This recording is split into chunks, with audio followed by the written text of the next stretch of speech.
जय हिंद दोस्तों, आप सभी का स्वागत है आपके अपने YouTube चैनल ड्यूटी तक में। दोस्तों, DSSB से अब तक की सबसे बड़ी खबर। दोस्तों, अभी तक DSSB आरक्षण मामले में अपना एक अलग रुख अपनाता था, लेकिन अब मजबूरीवश उसको कुछ अलग रुख अपनाना पड़ेगा। पहले DSSB में आरक्षण के क्या नियम थे और अब क्या नियम हैं, हम एक एक लाइन बाय लाइन आपको बताने जा रहे हैं और आप इस वीडियो को पूरा देखिए, जिससे कि आपको DSSB से संबंधित आरक्षण कोटिवार की पूरी जानकारी हो सके। दोस्तों, पहले क्या होता था कि आरक्षण के पहले नियम जनरल, OBC, SC और ST। जनरल आप दिल्ली के हों या बम्बई के हों या उत्तर प्रदेश के हों, कहीं भी होंगे आप जनरल में काउंट किए जाएंगे। यदि सामान्य वर्ग के अभ्यर्थी हैं तो मामला फंसता था OBC, SC और ST। SC और ST को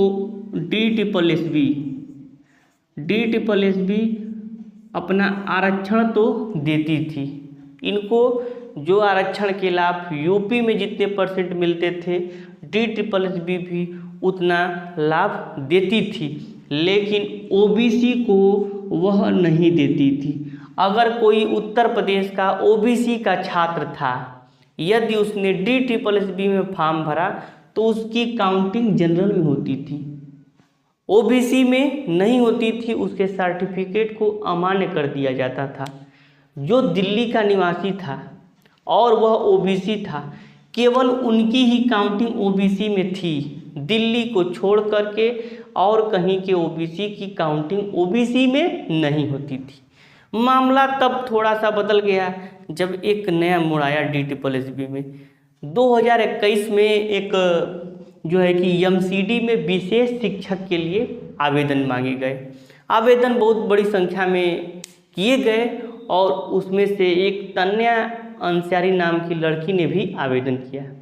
मामला अब दूसरे ओर निकल चलता है।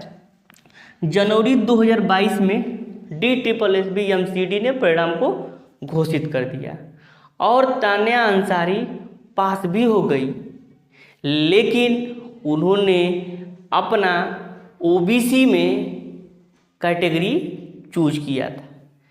जब वहीं उन्होंने OBC में कैटेगरी को चूज किया था, डॉक्यूमेंट वेरिफिकेशन में तान्या अंसारी का OBC का प्रमाण पत्र रद्द कर दिया जाता है, इस आधार पर कि तान्या अंसारी दिल्ली की निवासी नहीं हैं और उनको OBC का लाभ कतई नहीं दिया जाएगा।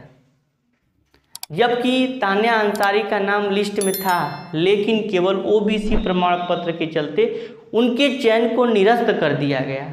अब तान्या अंसारी कहाँ बैठने वाली थी, वो चुप नहीं बैठी और इसको उन्होंने 2023 में 22 लास्ट में परिणाम आया और 2023 में तान्या अंसारी ने दिल्ली हाई कोर्ट में चुनौती दे दिया।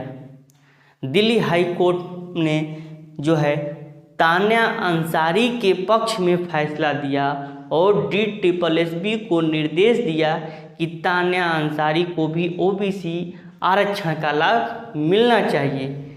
लेकिन DSSB इस फैसले को मानने को तैयार नहीं थी और उन्होंने इस फैसले को सर्वोच्च न्यायालय में चुनौती दे दिया और कहा कि दिल्ली के निवासी यह नहीं हैं और इनका चयन दिल्ली में OBC में नहीं किया जा सकता है।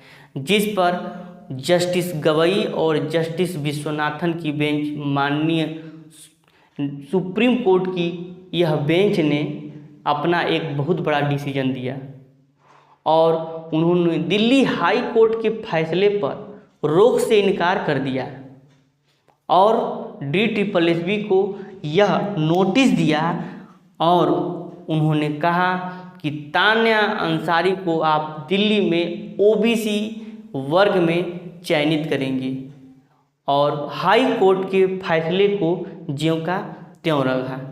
तब DSSB को थोड़ा झटका लगा और DSSB ने अब यह फैसला किया है कि DSSS में आरक्षण के जो पहले नियम लागू हुए थे अब उनमें बदलाव होंगे और जनरल कैटेगरी जनरल में तो रहेगा ही और ओबीसी वर्ग के आरक्षण का लाभ पा सकेगा, चाहे वो भारत के किसी भी कोने से हो।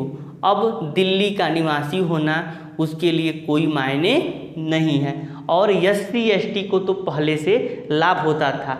तो यह आरक्षण पर सबसे बड़ा अब तक की जो है फैसला आया है, जिसमें जस्टिस गवई और जस्टिस विश्वनाथन की बेंच ने फैसला दिया।